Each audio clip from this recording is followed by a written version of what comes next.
So how can I help you on your project? So I had a question about uh let's see here. I can't remember which form it was, but it was asking for the primary email address for the entity. So does that want like my personal email, or does it want us to like create an email for our company? You can use your regular email address. I'm just Okay, looking to see that gotcha. you've filled out the forms completely, like you're not just skipping over stuff or missing lines, Okay. kind of stuff. So it's fine to use your regular Okay. email or a made up And email. then I'm not going to be emailing anything from those forms. So. yeah.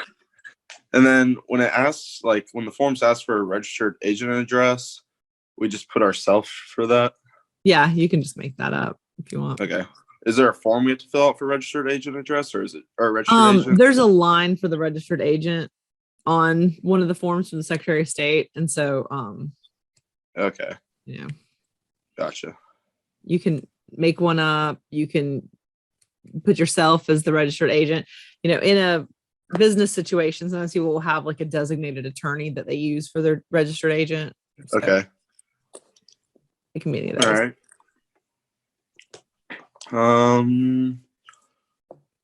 Trying to think of. I'm looking at the notes I was writing down while I was doing my project. Yeah. You said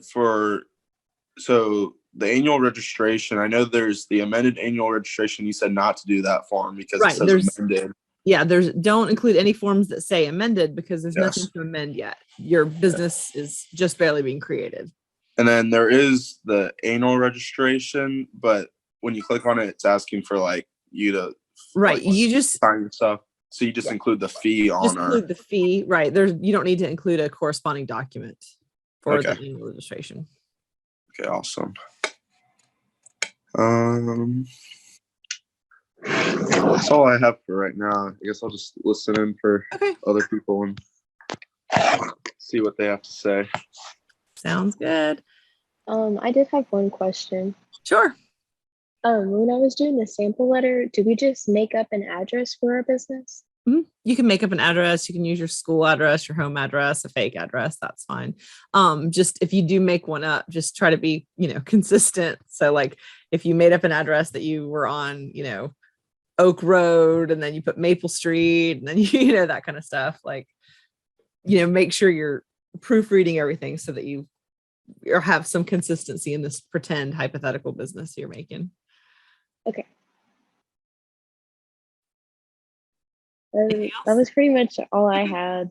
While we're talking about the cover letter, a side note, there's not any like magical fill in the blank, answers for that cover letter. I just tried to create just a bare bones cover letter so that no one was stressing out over like, how do I write a cover letter? What do I need to put in this cover? That kind of thing. But you're free to make it your own, use as much or as little of it as you want.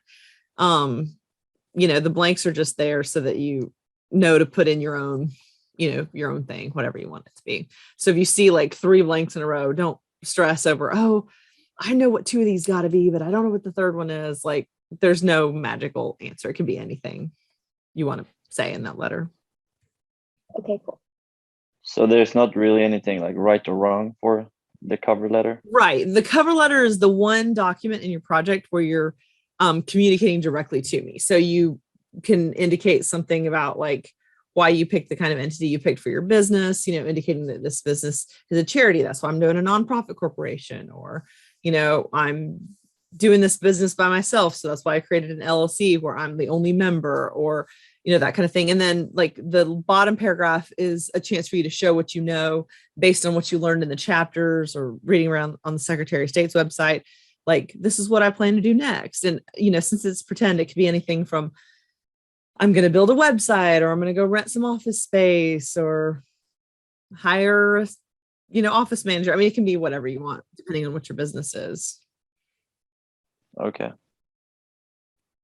I have a question as well regarding to like, we talked about it in class last week about like protecting your business and yourself.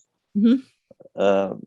Is there like a site to find a bunch of forms or anything like that? I have that linked in on CourseDen. So on CourseDen, there's the section with your major project, like foundation stuff, which is the 3 chapters that this project is based on, 16, 17, and 18.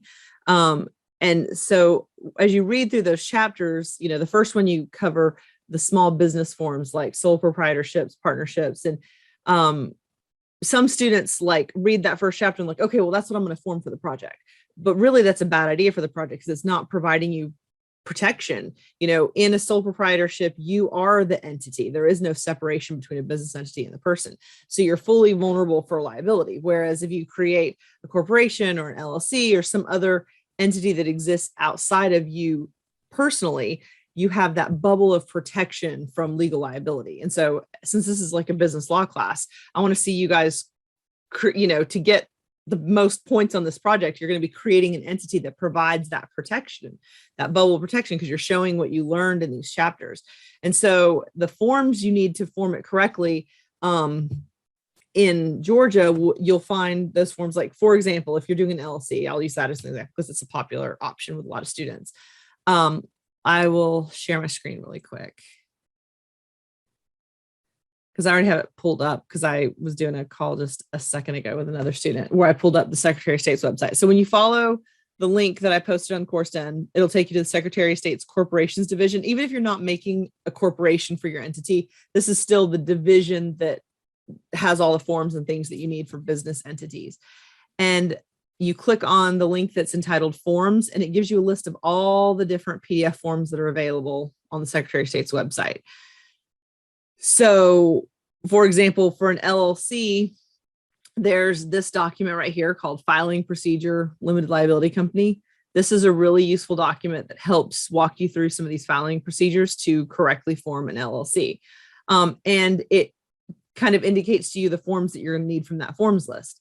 So the minimum requirements of Georgia law are kind of outlined in this form. So for example, if you're doing an LLC, you need to complete for this project a name reservation form, you need articles of organization, you need transmittal form, and you need to pay annual registration fee. And then these all have filing fees too. So like your articles and your transmittal, to file it to create your business, there's this fee right here.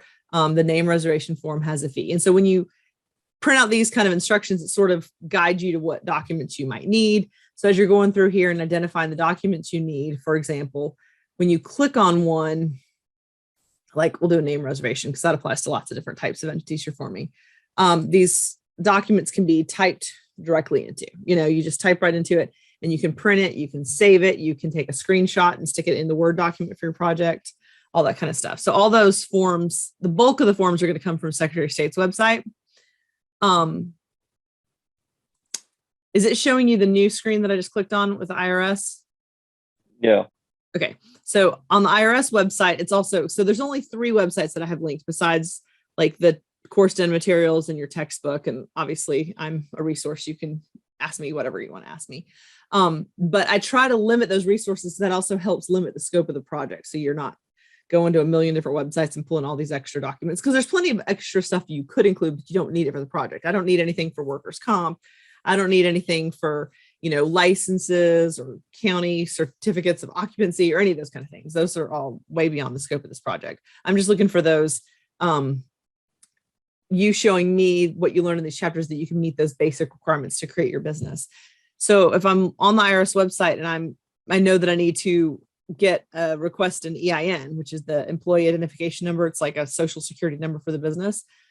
I go to the search box and I type in EIN application. And when I type in the search box, the first things that pop up right here are the form and the instructions for the form. The federal government website, the IRS, gives instructions for all these forms. So I click on a form that I might need. And, it's like a 1-page form with a little bit of instructions. But over here, I click on this instructions for the form, and it's a 6-page document that gives me really good line-by-line instructions on how to complete the form. So that's really useful. And it gives specific information for, the different line items, how to treat it if you're this kind of entity or that kind of entity. If you look at these specific instructions, it'll give you more detailed information, like for partnerships, for corporations, for individuals. Right here, it talks about disregarded entities. which is like an LLC, that might qualify for being disregarded for tax purposes. They just do flow through taxes automatically. Like all those kind of details are in these instructions. So you are learning as you go. Does that make sense, Oliver? Yeah. Okay. And so part of your project is going to be completing these government forms. And then the other half of your project are documents that you create yourself. So a document you create yourself would be like the cover letter. And I've given you a sample on CourseN that, like I was just saying, you're free to use as much of or as little of as you want, and make it your own. And so what you can do is you can download that. It's already in a Word document, and that can be like the first page of your project. And then you just continue in that same Word document, either like pasting in screen captures of these PDF files or creating the documents yourself until you have, all the pages into the same document, because I want you to upload your project as one single file. Other documents you'll create yourself are things showing you're following the business formalities, to really make sure that you can demonstrate to the world that you've worked hard to create a separate business entity that's separate from you as a person. And so that's what your checks page and your meeting minutes kind of come into play. Your checks page is showing that you're keeping financial records. It's just a simple way to demonstrate that you are keeping track of the money that it costs to set this business up in Georgia. And then the meeting minutes from like your first organizational meeting, that's also showing that you're following these business formalities by keeping records of the meetings, because that's really the only evidence of what was said or done in a meeting. So for your first meeting, using that same example of an LLC, the most important thing you do at that meeting would be to adopt your operating agreement. That's the governing document that you're going to create yourself. And that is showing the overall structure and how your company is going to work. Along the lines of the operating agreement, you're going to write that yourself. That's not available as a government form. That's the document you're making as like a contract with how you're outlining the way the business is working.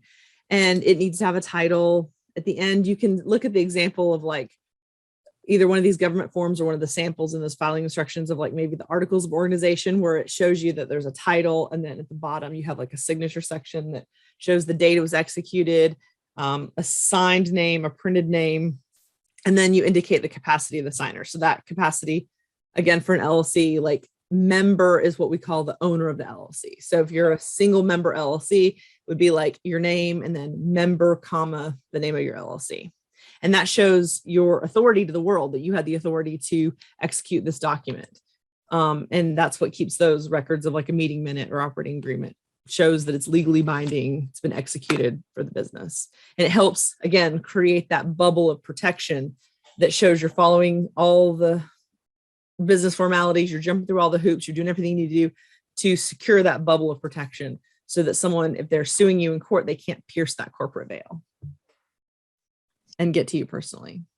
So when we're writing like that page discussing our first meeting, do you want us to write like word for word, like a little bit like what was said, or like, I mean, it doesn't have to be super fancy or complicated. It can just be like, you title the document so someone who's looking at it knows what it is. This is, meeting minutes or a record of the first organizational meeting or whatever you're going to call it. And then you put like the date and the place, who was there. So if you're a single member LLC meeting by yourself, you're like, I met, at this date and this time, I adopted my operating agreement. I applied for this office space lease, or I did whatever I did, and just keep that record. And then you sign it and date it. And that helps it become this legally binding documented record for your business. all right. But I mean, it can have whatever pretend agenda items that you want it to have. That's, up to you. But the important thing for your very first meeting would obviously be to adopt your governing document. So again, for an LLC, that's your operating agreement. If you are a corporation, you would adopt your bylaws at that first meeting, that kind of thing.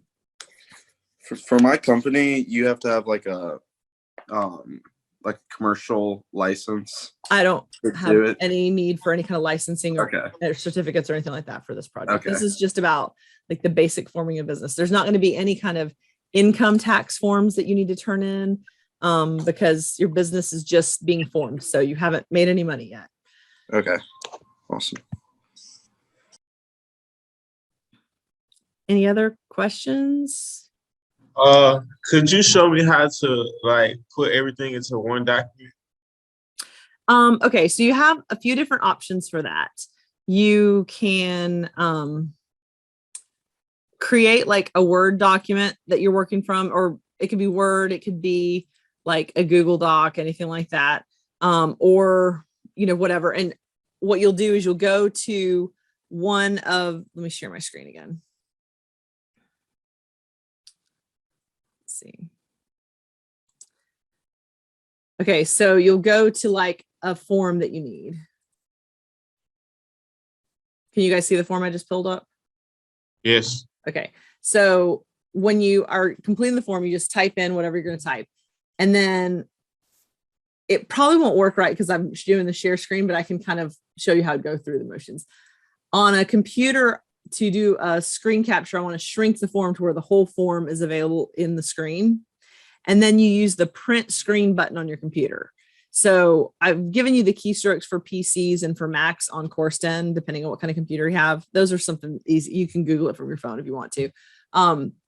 But whatever keystrokes are appropriate for your computer, you make a screen copy, either copy it to the clipboard or save it to your photos or your desktop or something. And then you take a copy of that screen capture and you paste it into the Word document. And when you paste it into your Word document or your Google document or Pages or whatever word processing software you're using, you can go onto the screen and use the picture tools to crop it and then zoom it, and your form will just flow as a page in your document. So that's, to me, the easiest low-tech way to do it, because that's something that anybody on a computer can do. You can do that from a campus computer, your home computer, pretty easily, to keep saving that document. And then everything's just a new page, a new page, a new page in the document you've started. You don't have to use any kind of fancy software to combine PDFs. If you do have software to combine PDFs, that's another option that you can do, is you can fill out these PDF forms, save them to your computer, and then use PDF merging software to merge a doc, like a Word doc or a Google Doc that you saved as PDF, with these PDF forms to combine them all together. If you have access to like a scanning app on your phone, I think somebody told me that the Notes app on iPhones comes with a built-in scanning option, but there's also other apps you can get from app stores or Google Play Store that will scan on your phone. So you could just print everything out like at home or the computer lab at school or something, and then scan all the pages together using a cell phone app. And then you've got a completed PDF version of that. So there's a few different ways that you can merge it all together. The important thing is, though, that it all gets combined together so that you get credit for all those documents and you don't lose points for not following directions. Does that help at all? Does that answer your question? Yes. Okay.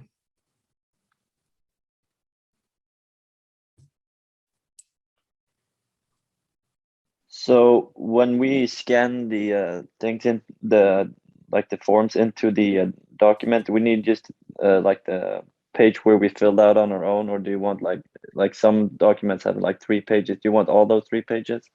I want the pages that contain information. So like, let me share my screen again. I'll give you an example. When I'm on, oh, sorry, I didn't share it yet. Sorry, got ahead of myself. Okay, so when you pull up a form like this, okay, here's a filing template. So this is a form that you can create yourself, or you can use the fillable form on the Secretary of State's website. There's a sample in those filing instructions of articles of organization, and you can just cut and paste that into a Word document, and that's fine. Or you can use this fillable version of the form, and that's fine too. But you'll see that there's 2 pages of this form, but this first page is just some basic instructions for how to complete it. I don't need that included in your project, right? There's nothing that you put on there that's Okay. new information. All I would need is this document. So again, you'd want to, adjust your screen a little bit so that you could see the whole document on the page, so nothing's cut off. And then once you do a screen capture, if you're going to screen capture and paste it in, you want to paste it in and then zoom out so it's legible and it's a similar size font as the rest of your project that you typed in yourself. Okay.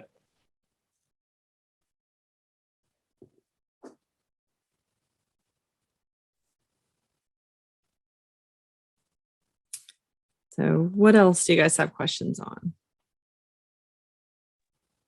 When would you say the last day to submit a draft of our projects would be?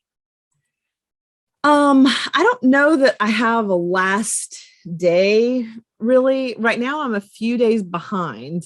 I've been trying to keep up with the questions, and the drafts just take a little bit longer to like look at your pages and give you feedback on the individual documents. And so my inbox is kind of a mess right now from last week with I had questions about the exam that took at the beginning of the week. And then because I moved the exam online for all of my classes, like I was, all my students that took the exam, I'd get an alert like a student completed the exam, a student completed the exam 150 times, right? And so those were kind of mixing in with the drafts and the questions I received, but I was trying to get to the questions that were just a quick question faster, and then making sure I had marked the drafts so I could kind of review those in the order they've been received. So I'm trying to get caught up on those, but really just send it whenever you can, and I'll try to get to it. Obviously, if you send me a draft like late Sunday afternoon, I probably won't get to it and get it back to you in time for you to make changes. But I will keep trying to check my email Saturday and Sunday, over the weekend, just to help out. And if it's a quick question, honestly, right now, because email's a little slower since I'm dealing with drafts, if you just have a question for me, sending me a text is the quickest way to just get a quick response. And all of you have my cell phone number. I posted it on the syllabus and on Course Done and stuff like that. And so you can just send me a text and I'll get back to you. All right, thank you. You're welcome. I want to help you on this project so that you can learn as much as you can from it. Remember, it's a alternative to having a test over these chapters. So, the foundation of you reading chapter 16, 17, and 18 is learning about all the different types of business entities that are available to you in real life, and when I assign this project, I don't limit you as to which entity you can pick from, but my hope is that after reading and learning about all these different entities, you'll pick a good one and not a bad one. Like I've kind of alluded to in the different announcements and stuff, picking an entity choice that leaves you vulnerable for liability, like a sole proprietorship or partnership, is a terrible choice for this project. It doesn't show me that you learned what you needed to learn out of those chapters, and protecting yourself and creating a separate legal entity from who you are as an individual person.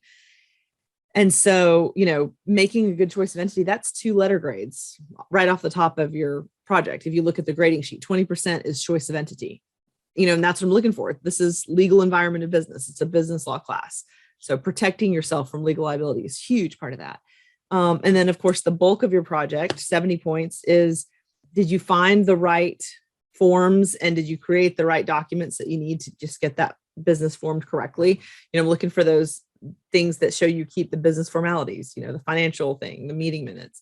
Did you give me a governing document that you wrote yourself based on what you learned in the textbook, bylaws or operating agreement, whatever's appropriate for the type of entity you're forming? And then did you find the right government forms from the Secretary of State's website, not including extra forms that don't belong or missing forms that you should have included, that kind of stuff. And then a cover letter is kind of a great way to tie it all together. And it's your one chance to speak directly to me, as I'm taking a look at your project. So my goal with a lot of this is, exams can be stressful. Some people have a lot of test anxiety. This is a different way to assess your learning in a more creative way that you have more control over instead of, the stressful timed exam environment. And at the same time, I hope that it's an empowering opportunity for you. If you have a big dream or a great idea and you're on a shoestring budget, it can be really intimidating to think about starting your own business and starting it from scratch. And you don't have the money to hire a lawyer and you don't even know where to start. But by doing this project, hopefully you can see that, you can do it. You can go on the Secretary of State's website and you can set up a basic business that will protect your interests and protect you legally, and empower you that you can take a chance on yourself, and still be able to protect yourself when you're just starting out and you don't have the money to hire the professionals. But absolutely, once you get going and you're really successful, definitely hire the professionals, hire the CPAs to save you money on your taxes, hire the lawyers to protect your interests with your contracts and your clients and your vendors. But in those early days when you don't have as many resources as you do dreams, hopefully this project is the kind of thing that maybe for somebody in this class, it can help encourage them to try to follow those dreams. Do you guys have any other questions about the project or anything?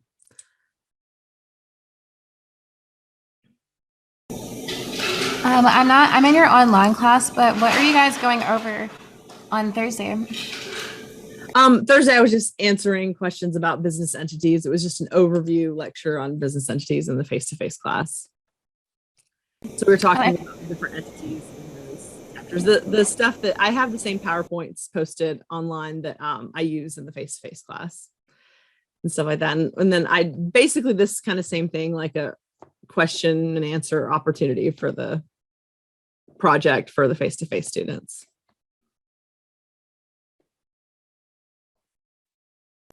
Will you also be answering questions this Thursday as well? If you want to, I mean, or we can always set up a one-on-one too if you have more questions for me. I did this one. I was running out of time slots to meet with students one-on-one today. And so that's why I posted this morning that I was just going to do like an open Zoom session to answer questions that you guys had, because I felt like it was a good opportunity to help if people had similar questions to each other to jump online and answer all those questions at once.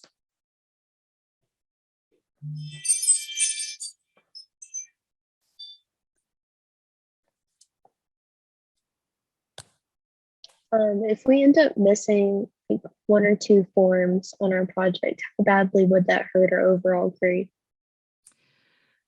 Well, overall, your project is, the same as an exam grade. So it's your project itself is 20% of your grade. The forms I grade you on, including all the forms you need. So, for this project, it's not a ton of forms. Like, most commonly on this project, people are going to create like a corporation or an LLC are the most typical types of business entities that you want to form, because those are relatively easy to form and they provide a lot of good protection.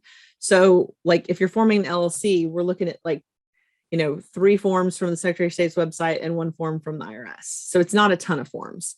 If you're forming, a corporation, it's basically like the same thing. The biggest difference between corporations and LLCs is they require, I'll show you on this Secretary of State's website, the filing instructions, they require you to file a newspaper notice for corporations. And they have similar types of documents. So name reservation, articles of incorporation versus articles of organization. You're still going to need, like that filing transmission. Everybody's going to be showing me that they paid an annual registration fee along with the filing fees and the fees for, this name reservation form. And then, here's sample articles of incorporation that you can cut and paste for, a for-profit corporation, a non-profit corporation. If you're forming like a charity type business, that would be something that would be a nonprofit corporation. You do all these steps for a corporation. And then you, in addition, are going to show me that you've requested the 501c3 election for the IRS. And that's a long form. I only need like the first couple of pages of that to show that kind of election if you're doing a nonprofit. And then right here, you have to have notice of the intent to incorporate. And again, you can cut and paste the newspaper notice right there. And you're going to show me that, there's a fee attached. It says right here what you need for the fee. So there's not a ton of like government documents you need. And then all of these projects, whatever kind of entity you're forming, are going to need you to create your governing document. So if you're doing a corporation, you're going to look in chapter 18 and you're going to see the section on bylaws and the kinds of things that bylaws are typically going to include. And you're going to make sure that you include those provisions, those suggested provisions. You don't have to include exactly what the book says, but it's a really good recipe for drafting something yourself that you've never created before. And since you're creating it yourself, you're going to get full credit as long as it's, student created work. It can be 1 page, simple provisions. Use the samples that are given to you on the Secretary of State's website, where they give you like articles of incorporation or articles of organization, and they show you like a title and then article 1, article 2, it's like a numbered paragraph thing. And then they close it like executed on this date with a signature and a name, and then the capacity of the signer, which again shows your authority to the world that you are the person that has the authority to execute this document and make it legally binding. Does that make sense? Was it Victoria that asked that question? Yeah. Okay.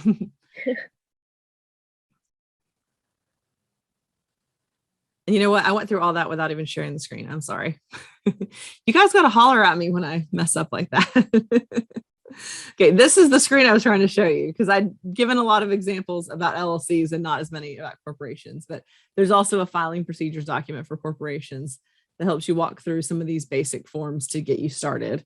And so for the project, I'm looking for these basic forms plus the governing documents, and I'm looking for business records. So like meeting minutes from your first organizational meeting and a checks page showing the fees you paid, because those two things together show those business formalities that you're doing to make sure that you protect yourself from someone trying to pierce that corporate veil. But articles of incorporation, filing fees, annual registration fees is what I was talking about when I thought I was showing you the screen. I wasn't. Profit corporations, again, sample articles you can cut and paste. Nonprofit sample articles you can cut and paste.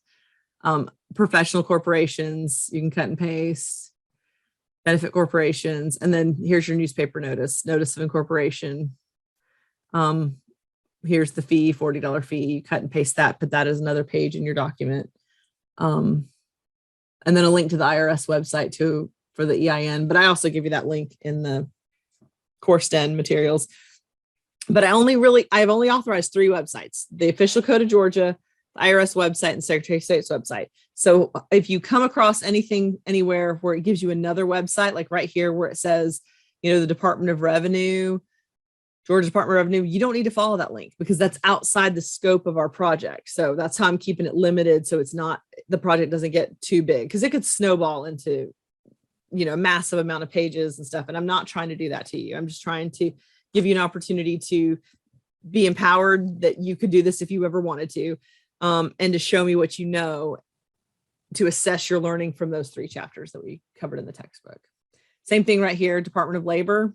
That's an external website that's not on your authorized resource list. So you can say, forget that. I don't need to know that for this project. Does that make sense?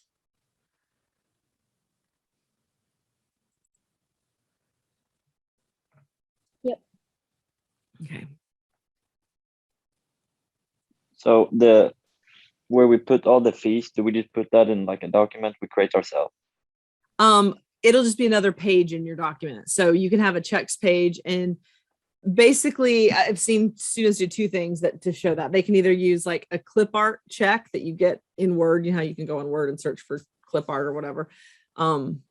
Just use a clip art check and fill out like, who did you pay? How much did you pay? What was it for? Or you could make like a table in your document that shows who you paid, how much you paid, and what was it for. That's just the information I'm looking is for those financial records, again, to show that you're following those business formalities. Okay. Anything else? You guys were asking really good questions that are definitely helping your classmates. I'm sure that, this is the kind of thing that you're benefiting from each other's questions. I guess as a side note too, don't forget that since we made the extension, we've already kind of jumped into the 3rd unit to start on for our next unit in our business law class. So just don't forget about your contracts, homework, and mind tap this week, please. You don't want to lose out on homework points because you forgot about it. Okay, so you said if we have a single LLC for like the meeting, we just having a meeting with ourselves, basically. Right. You're just recording, meeting minutes. You're just making a record to memorialize that meeting, like what you did, so that you have that record. And it can just say, I met at this place at this time on this day, and I adopted my bylaws or my operating agreement. I decided I'm ready to sign a lease or look for a lease. I'm ready to do, whatever. You can make up whatever kind of items you think would be appropriate for like your very first meeting. But just keeping a record of what you did is, again, following those formalities to help protect you if somebody's trying to pierce that corporate veil. Anybody else have other questions? Is there any way you could post this Zoom meeting so that we could go back to it? Sure. Okay, cool. Thank you. No problem. Last call for questions before I let you guys go for the evening. I'm glad you guys were able to hop on. It's been nice chatting with you. Okay, I guess that's it. As always, if you have any questions, email me. Again, right now it's probably faster if it's just a quick question to, text me on my phone, but I'll continue to review drafts and give you feedback and look at stuff. And I'm looking forward to seeing what you guys come up with for your projects. Please let me know if you have any questions, and I hope you guys all have a really great night. Thank you. You too. Thanks. Bye. Thank you. You're welcome.